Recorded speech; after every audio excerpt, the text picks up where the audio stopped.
Pagpalang umaga po sa bawat isa. Salamat sa Panginoon sa panibagong buhay, panibagong lakas, panibagong biyaya ng Diyos sa bawat isa sa atin. Purihin ng Panginoon. Tulungan tayong lahat ng Diyos sa umagang ito. Biyayaan tayo ng Panginoon sa ating pag-aaralan. Hallelujah. Purihin ng Panginoon.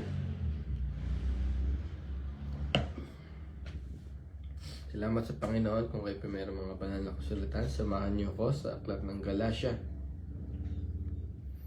Ito po, Aklat ng Galatia.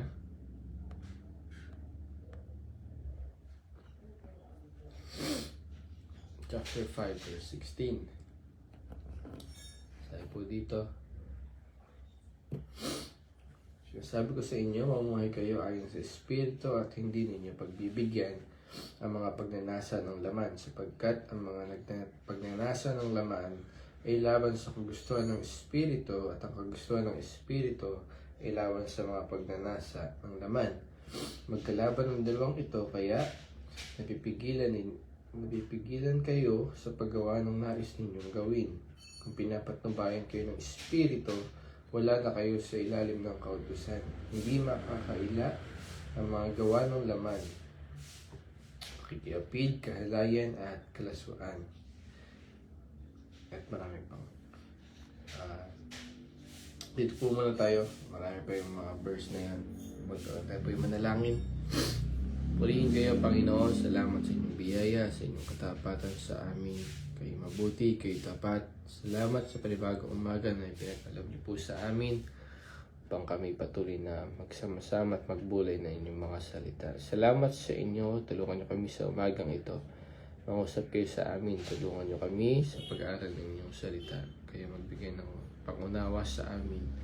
Salamat sa inyo, Panginoon. Biyayaan niyo kami sa umagang ito. Pinamin ng tagumpay sa pangalan ni Jesus. Amen.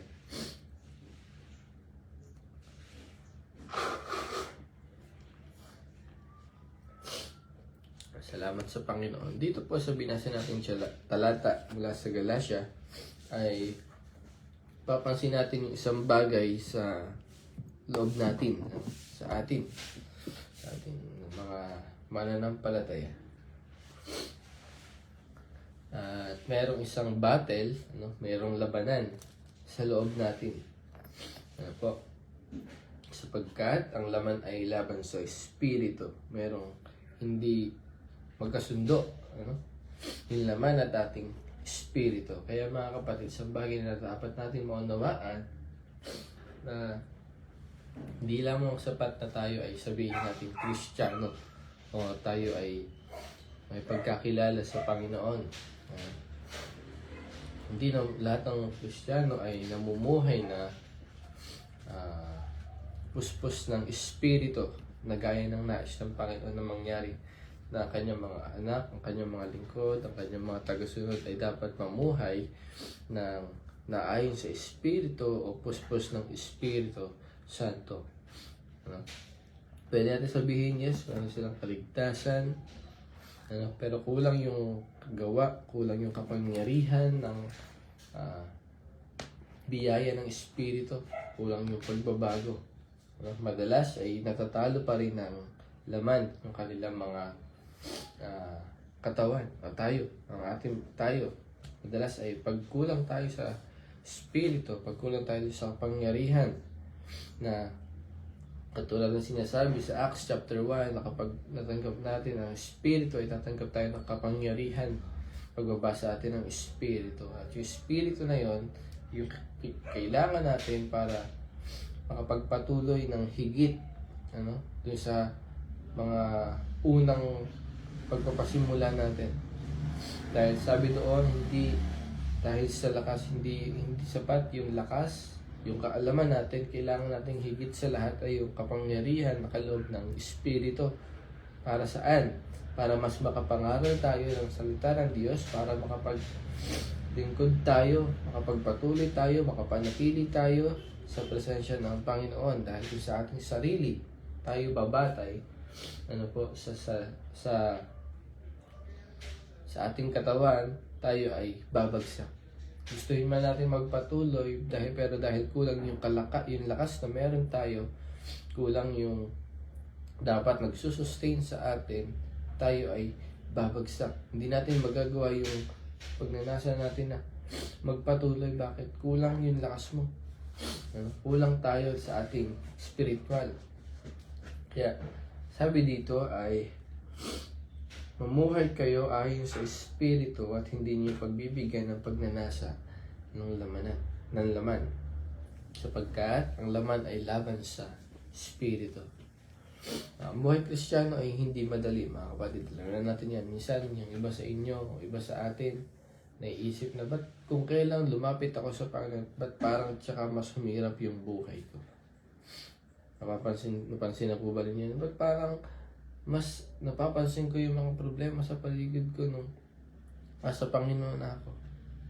Ba't parang mas dumadami yung problema ko? Ba't parang tumitindi yung pagsubok na nasa Panginoon ako? Ano po?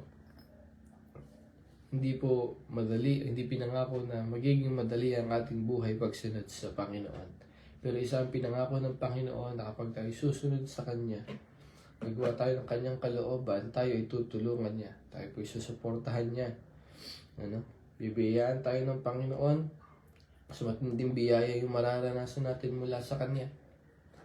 At siya mismo yung tutulong sa atin sa ating mga kahinaan. He helps us in our prayer. Help us in our ministry. Tutulungan tayo ng Diyos sa mga bagay po na yan. Bakit?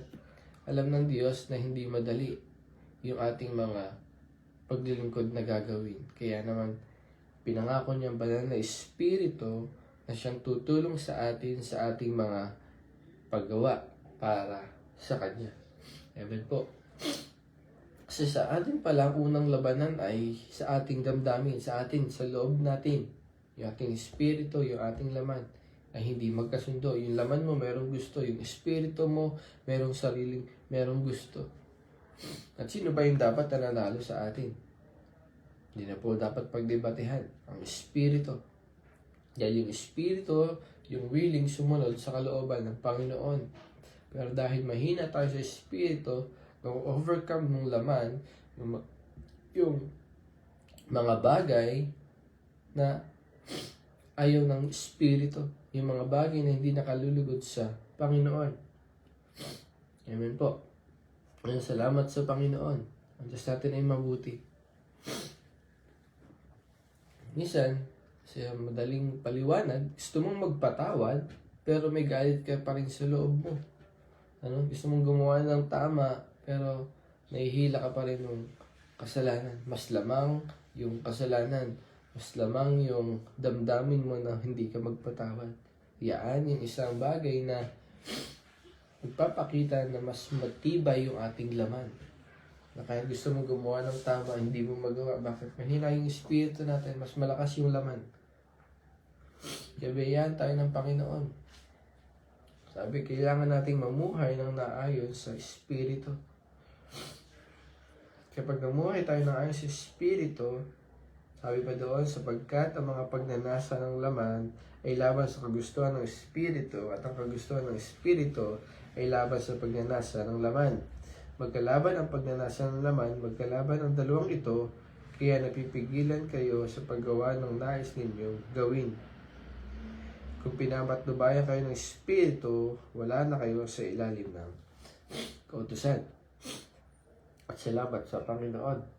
Kapag isang bagay pa dito, kapag namuhay tayo sa Espiritu, ay hindi na natin mapagbibigyan yung kagustuhan ng ating laman. Amen. At isang bagay, mga kapatid, kapag tayo ligtas na, may mga bago, kapag tayo ligtas na, tayo nasa Panginoon, hindi po ibig sabihin nun ay wala nang labanan sa atin. Hindi. Mas matindi. Amen. Sabi ko kanina, nung tayo ay mas kumilala sa Panginoon, parang doon mo na mas napansin na ang daming pagsubok sa buhay na parang kailangan lagi mong lumapit sa Panginoon. Kailangan lagi kang lumapit sa Panginoon, pero hindi ka pa Kristiyano, hindi ka pa nagsisimba lagi, hindi ka pa lagi lumalapit sa Panginoon, hindi ka pa kumikilala sa Diyos. Parang pakaramdam mo, hindi mo naman kailangan laging manalangin. Hindi mo naman kailangan laging lumapit sa Panginoon. Pero dahil nga mga kapatid, ayaw ng kaaway na tayo malapit sa Panginoon. Amen po ba? Ayaw niya na tayo gumagawa ng mga bagay na nakalulugod sa Panginoon. Ayaw niya na tayo gumagawa ng mga bagay na makapaglalapit sa atin sa Panginoon. Katulad ng pananalangin, pagbabasa ng Biblia, pagdalo sa mga gawain. Amen po ba? Hinahadlangan tayo ng kaaway na gawin yung mga bagay na ito. Bakit? Ito yung mga bagay na alam niyang makapaglalapit sa atin sa piling ng Panginoon. Ito yung mga bagay na makapagpapalakas ng ating espiritu. Na kapag lumakas yung ating espiritu, hindi natin nanasain yung pagnanasa ng laman. Na yun ang ayaw ng kaaway na mangyari. Dahil nga ang laman ay laban sa espiritu. Kaya sino po ba dapat nating palakasin? Yung espiritu o yung ating laman? Kaya salamat sa Panginoon. Ano po?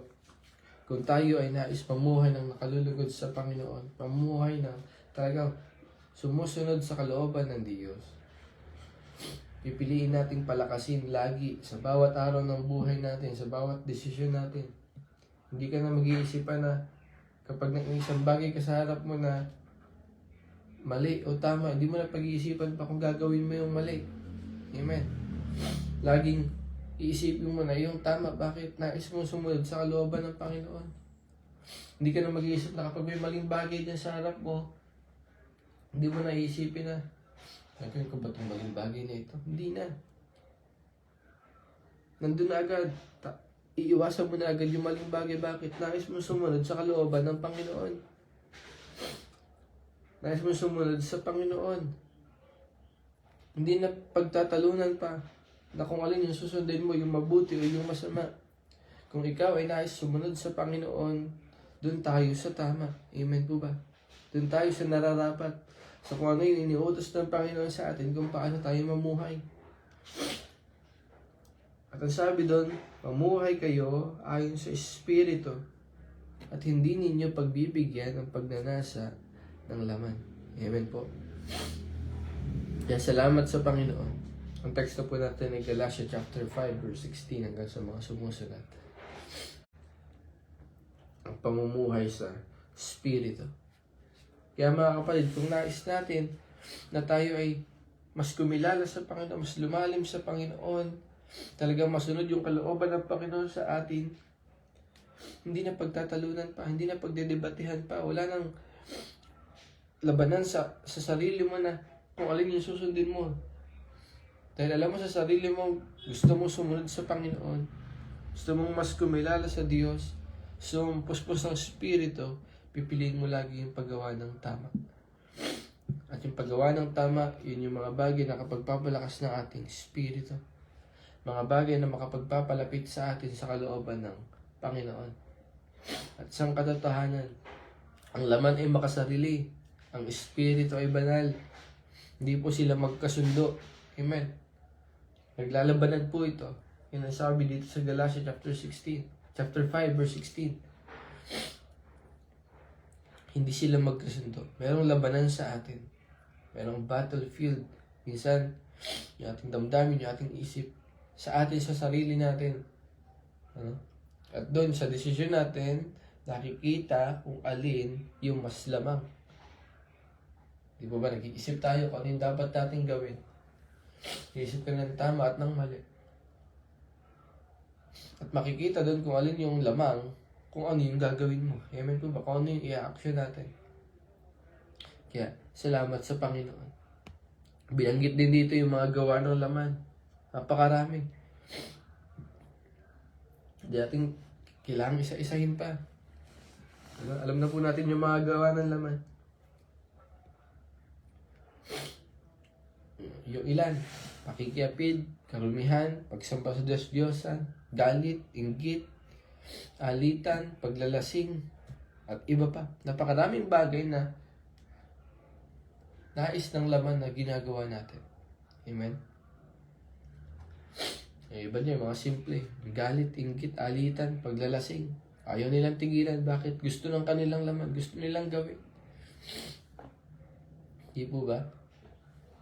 Kaya yung mga may bisyo para sa laging sinabi, ang hirap tigilan. Bakit? Nahanap-hanap lang ng katawan nila.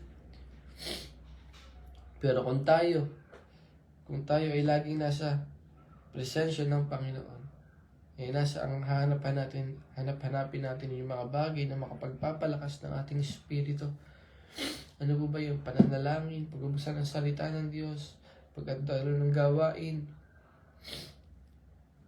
at mga bagay na nakalulugod sa Panginoon, paggawa ng mabuti, pakikinig ng mga awiting makalangit. Kaya purihin ang Diyos sa buhay po natin, mga kapatid. May mga labanan sa atin, merong mga kahinaan, merong mga pagnanasa ang laman.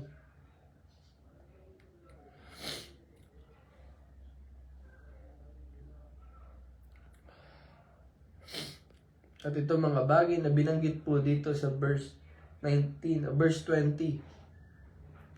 Sa mga sumusunod, hindi lamang po ito basta mga action lamang natin na natural action. Ito po ay bunga ng isang pusong hiwalay sa Diyos. Kaya tayo nakakagawa ng mga bagay na ito. Bakit? Dahil tayo ay hiwalay sa Diyos. Amen. Wala tayong pagkakilala sa Panginoon. Wala tayong batayan ng buhay natin. Bakit? Di tayo kumikilala sa Diyos eh. Di tayo naniniwala sa Diyos. Di nananampalataya sa Diyos. Kaya nakakagawa ang isang tao ng mga bagay na ito. Mga bagay na hindi nakakalugod sa Panginoon. Mga bagay na pawang laman ang lumalakas. Bakit? Di naman alam yung Espiritu eh. Kaya kailangan marinig ng mga tao ang ebanghelyo, ang salita ng Diyos. Bakit? Pero pang hindi nakakaalam ng salita ng Diyos. O yung iba naman ay talagang ayaw nilang pakinggan yung salita ng Diyos. Kaya sila namumuhay ng ayon sa laman.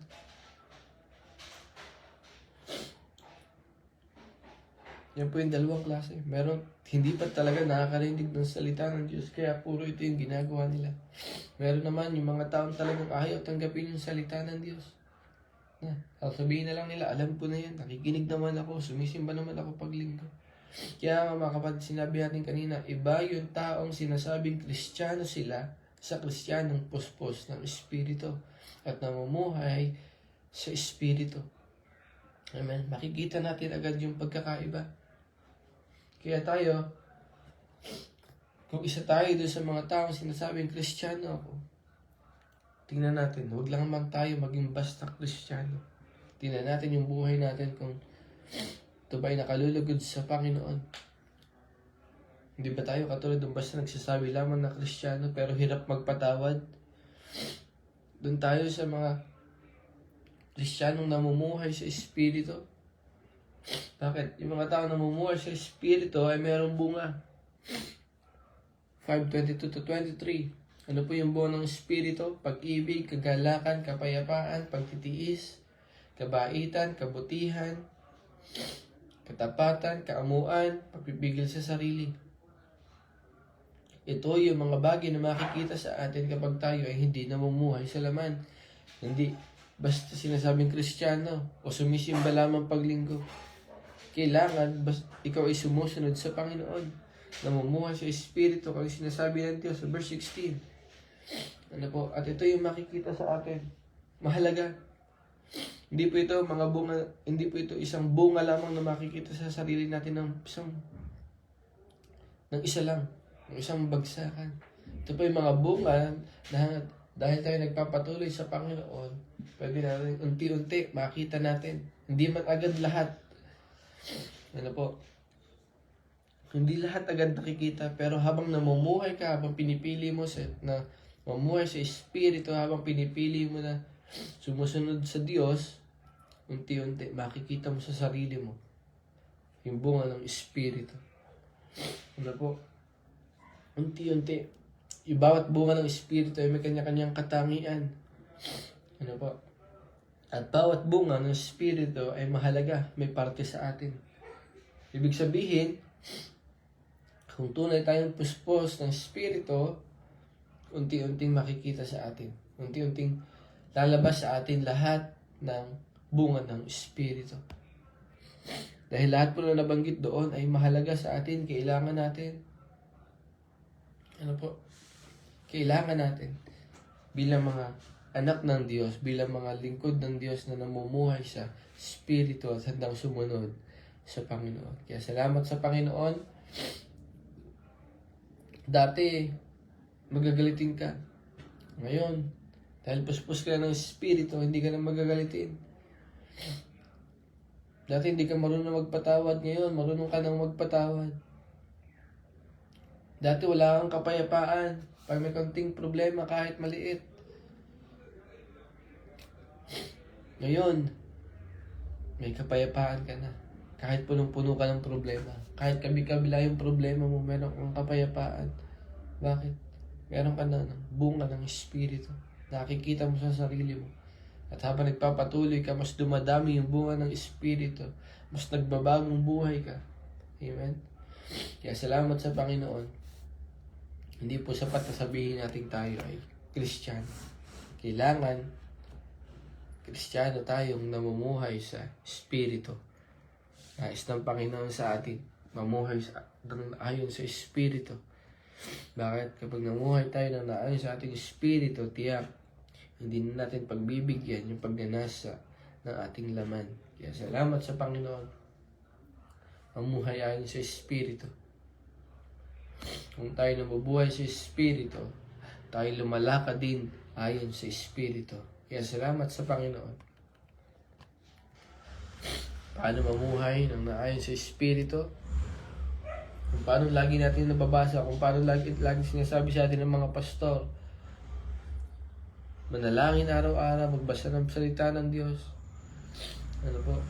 Humingi ng gabay at kapangyarihan sa Diyos. Maraming bagay na kailangan natin para mamuhay ayon sa Espiritu. Makinig ka ng mga salita ng Diyos, ng mga nagsasalit ng mga mensahero ng Diyos. Magbasa tayo ng salita ng Diyos. Bakit? Dito nagsasalita sa atin ang Diyos. Kaya salamat sa Panginoon. Tulungan tayo ng Diyos. Isa pa doon, paano makakasunod sa Espiritu, paano mamumuhay ng puspos ng Espiritu at naayon sa Espiritu. Siyempre, iwasan yung tukso, iwasan yung kasalanan. Kung tayo, mahina tayo kapag yung physical na katawan natin, kung hindi tayo nakakain ng mga pagkain natin sa lamesa, mahina tayo. Pero kapag kumain tayo, meron kang lakas para magtrabaho sa maghapon. Amen po ba? Yun na lang. Kapag kumakain tayo, meron tayong gana. Meron tayong energy na gumawa sa buong maghapon.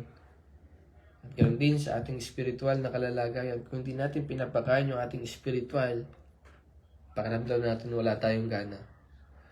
Wala kang tiyaga sa pagbabasa ng salita ng Diyos. Wala kang tiyaga sa pananalangin. Wala kang tiyaga sa mga gawain. Bakit? Hindi natin pinapakain yung ating spirito. Pero kung papakainin natin yung spirito, gaya ng pagpapakain natin sa ating mga laman, ganoon din, lalakas yung ating spirito. Magkakaroon tayo ng energy, magkakaroon tayo ng sigla, magkakaroon tayo ng pagnanasa na gawin yung mga bagay na nakalulugod sa Panginoon, mga bagay na makapagpapalakas sa atin, sa ating spiritual na pamumuhay. Amen? Kaya salamat sa Panginoon sa umagang ito, mga kapatid. Tulungan tayo ng Diyos. Biyayaan tayo ng Diyos na di lamang tayo basta nakakilala sa Kanya. Naisin nating mamuhay ng naayon sa kalooban ng Panginoon. Amen po. Kaya salamat sa Panginoon. Kaya ang tanong, mga kapatid, hindi Kristiyano ka ba? Kundi ikaw ba ay puspos ng Espiritu Santo? Kaya salamat sa Panginoon. Tulungan tayo natin ng Diyos. Tayo puspos ng Espiritu. Mas maraming bagay yung kaya natin gawin. Amen?